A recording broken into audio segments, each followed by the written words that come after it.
Hello, and welcome to the first side quest season of the Gaming Backlog book club. We just finished Fallout 4 and are watching season 2 of the Fallout TV series. It's just as good so far as we expected and anticipated after season 1, but we're ready to keep rolling with the games. So, a bit of background on our iteration of the side quest.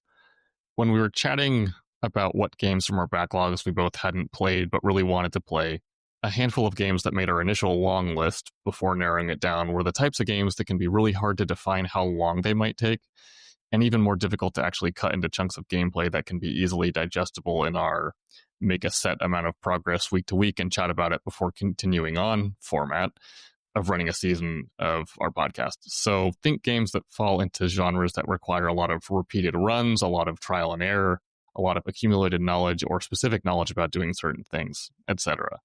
This largely encompassed our short list of roguelikes, roguelites, time loop stories, and in many cases games with procedurally generated levels. Due to the nature of these types of games, we decided they wouldn't work well in our typical format, but we still want to cover them once in a while, so we're going on a side quest starting now that will run parallel to our next season and probably even longer. The way we'll run this side quest season is after today's introduction, we'll jump into the game over the next few weeks on our own time, meet back up to chat about our initial thoughts and first impressions, and exchange gameplay tips and early stories, and then take however the hell long we may need to beat the game, then come back and give our complete breakdown of the game. We will also be having a 2-week holiday break before starting up our next typical season game in January. Alex, have you been playing anything else since we finished Fallout 4? Yeah, I have. I carried on with Yote some more. Go see Yote, Same which here. has been excellent so far. Looks amazing, feels amazing. Just the right degree of evolution from Tsushima that was needed to keep it fresh, but also gives you the same good feelings. Yeah, definitely. Another one I've been playing just relaxing wise by myself is Power Wash Simulator 2, because it's just very cathartic and it's just got like a fun career mode. Yeah, those are power really washing career. And then Battlefield 6 I play a lot with friends online because I don't know.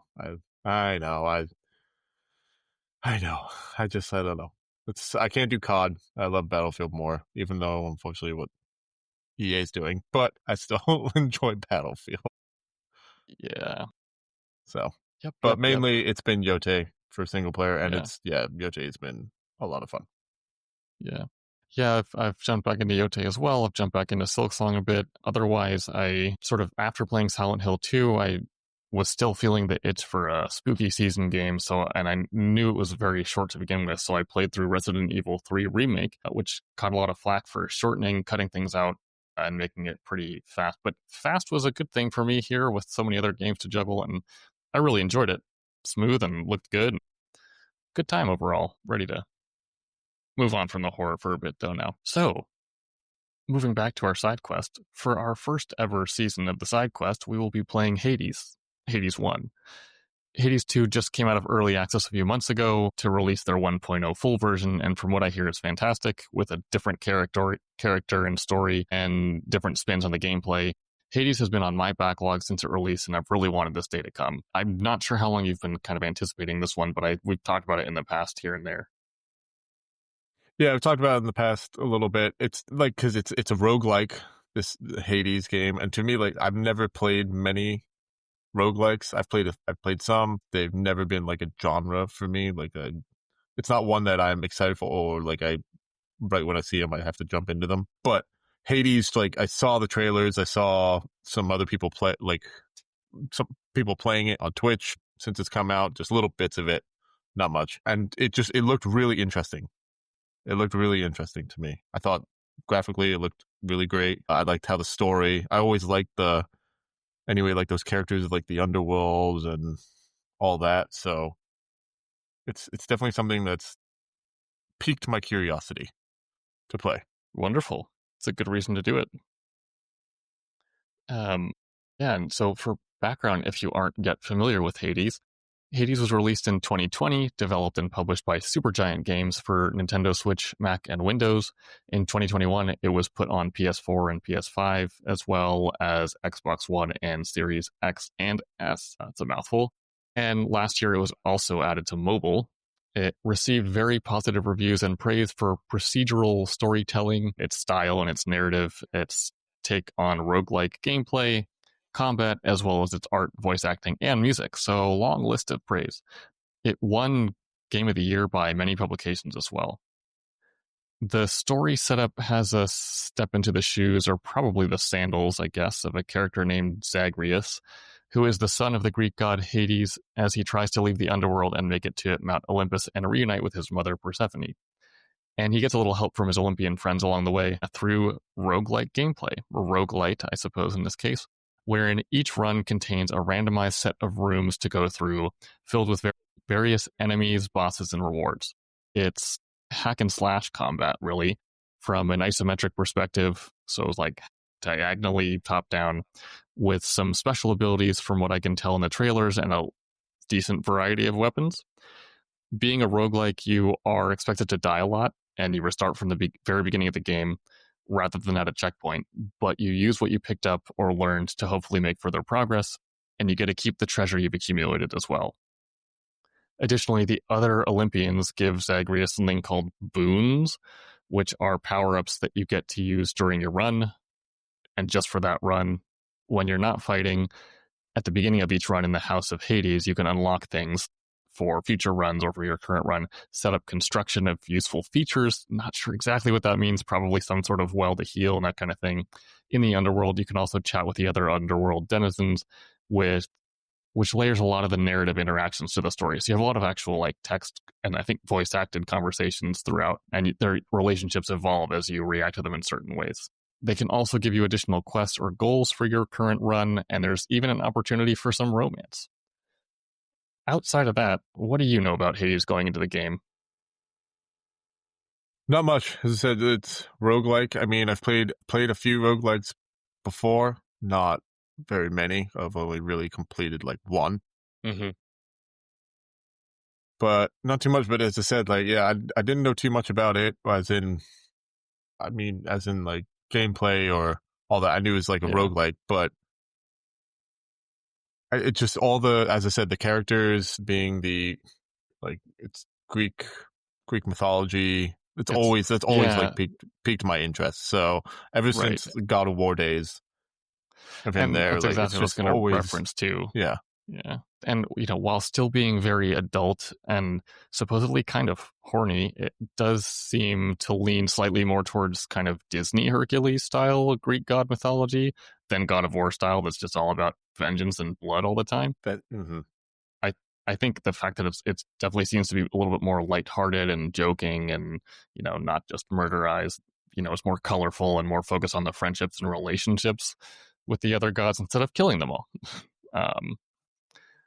But yes, I very much expect to be constantly saying just one more run over and over deep into the night, as is usually the case in roguelike games, because you feel you can do a bit better on the next try, and then there's no time like the present. Yeah, I agree. That is very true. And so, I mean, I guess on my end, as far as roguelites and roguelikes go, I've played a handful that I really enjoy. I eventually get caught up on just doing the early areas over and over again, and that's typically while I'll slow down and not totally finish them. But I've played Dead Cells, Slay the Spire, Into the Breach, Enter the Gungeon, God of War Ragnarok, Valhalla, which obviously we both love that series, so I think that's the one you mentioned that you finished as well. Very well done in a AAA game in a different kind of way. I've also done a tiny, tiny bit of Spelunky 1 and a tiny bit of Vampire Survivors. While I've completed runs in some of these games and continue playing some of the other ones, I don't think I've reached the true endings of any of the ones with stories in them. Even though I love the gameplay, just end up falling off or moving on to something else. So one day, maybe I'll finish some of those. I think that all changes, though, with Hades because of how good and essential the story here is supposedly done. There are also, in the roguelite world, there's some really good roguelite podcasts I've found recently and listened to that have kind of re-inspired me to give another shot at some of these. One of them is called Rogue Pod Lightcast, and the other is called Grog Pod. So check those out if you're interested in this genre after playing Hades. Okay, so that's roguelikes. Have you played much of isometric action games? don't think so. No, I don't think so. As the roguelikes, yeah, really probably just roguelikes or roguelites. It was Valhalla, which, as you said, you played. I beat. Yeah. That's like the main one that I've fully have played through and I've beat. Yeah. A roguelike, because the story was just, that's a continuation of Ragnarok. It was so good. Right. And again, as you said, it just made me be like, I want to just keep going. One more run. I want to keep going. So that's like the main one I played. I expect that to take effect here too. Yeah. I played a bit of Dicey Dungeons before in the past, which is like a deck building one, which is pretty fun. With dice instead of cards, right? Yeah, or it's with dice. Cards? Yeah. It's cards. I'm trying to remember. I haven't now played it in a few years, but it's a deck builder, but each card has obviously like special abilities that it'll do. But yeah, you're a little dice fighting other. Okay, dicey in terms of your character is a dice, but you play with cards. That's interesting. And then I played a little bit of a game called Rogue Book, which I found on PlayStation, which was another roguelike or roguelite type game. Where again, I think it was like a deck builder too, where you do your run, then you can spend some of your money or to upgrade some stuff, get new weapons and all that to move along. So, but that one I didn't play. I played a little bit of that, really not too much. It was more of, I think I saw it as, it was either a free game for a month or I saw it as just coming onto the PlayStation catalog, and I was like, oh, I'll try it out. Like, I want to try it out. So I put a few hours into it, but yeah. Valhalla was my biggest roguelike. And again, because of the story, and as from what I've heard, Hades has a phenomenal story, so it'll probably keep me interested for a lot longer. Yeah, I think that's supposedly what will keep you attached to it a bit longer. As far as isometric action games, I have a lot in my backlog, but haven't played tons. First off, obviously, Diablo 2, 3, and 4. Played through the stories of all of them. Played Diablo 2 for who knows how many hours way back when, and a decent amount of 4. I played Tunic recently and Death's Door, which are both a lot of fun. I really enjoyed both of those, and they are short-ish but get pretty deep. But I'll finish by saying, I've played the first 2 Supergiant Games, Bastion and Transistor, and loved both of them. Both have interesting spins on isometric action gameplay. They do something a little bit different with ways to enable and disable details to make the game more challenging as you get better if you want to. I know Hades has a similar feature to that. It's more layered than just having easy, normal, hard, and lethal modes. Both of those games have amazing soundtracks and intriguing different stories, even if they're not quite as detailed as this. I have yet to play Pyre, which was their third game, but I really want to. Supposedly very different and kind of weird space or fantasy basketball, but with an interesting story mixed in. I'll probably squeeze that in between Hades 1 and Hades 2. Oh, that actually sounds interesting. Pyre. I'll have to check that one out. That one does sound interesting. Yeah, it was I say basketball because that's the thing I've heard other people describe it as. It's watch a, you don't need to watch a review, but watch a trailer for it just to get a feel before you bite the bullet. Yeah, definitely. And yeah, I mean, I'm really, as far as just why it's starting it up now, I'm just looking to continue on my Supergiant Games journey and play a game that many consider to be within the greatest of all time. I think that's kind of why we're both looking at it now. Yes. Yeah, it is. It's just something, I think it's a great game here for our first side quest. Yeah. And again, it's something different to what I usually play, and I'm excited to give it a go, especially with the story. Yeah. And we'll have another game running simultaneously, or maybe multiple, depending on how long we take. So, if you need a break from the constant repetition, then we can, just keep going on the main season. So, as mentioned earlier, considering Hades is a non-linear roguelike game with a story that requires multiple completed or cleared runs and victories over the final boss to unveil the true ending, 10 full completed runs to be exact, and that's just for the credits to roll. Supposedly there's an epilogue if you keep going a bit, and then if you're a true story completionist, you can go many, many more runs and exhaust all of the relationship conversations with the NPCs. It's probably a little too far for me, but I'm intrigued about a true ending and an epilogue. In a game like this, everyone should explore it at their own pace, plus the fact that these types of games are best experienced without a time limit or pressure to finish by a certain point, the way our normal seasons go. We're going to both start up Hades now, play a bit, and reconvene in a couple weeks to share our first impressions and any tips, tricks we might have picked up, or strategies for certain enemies or bosses.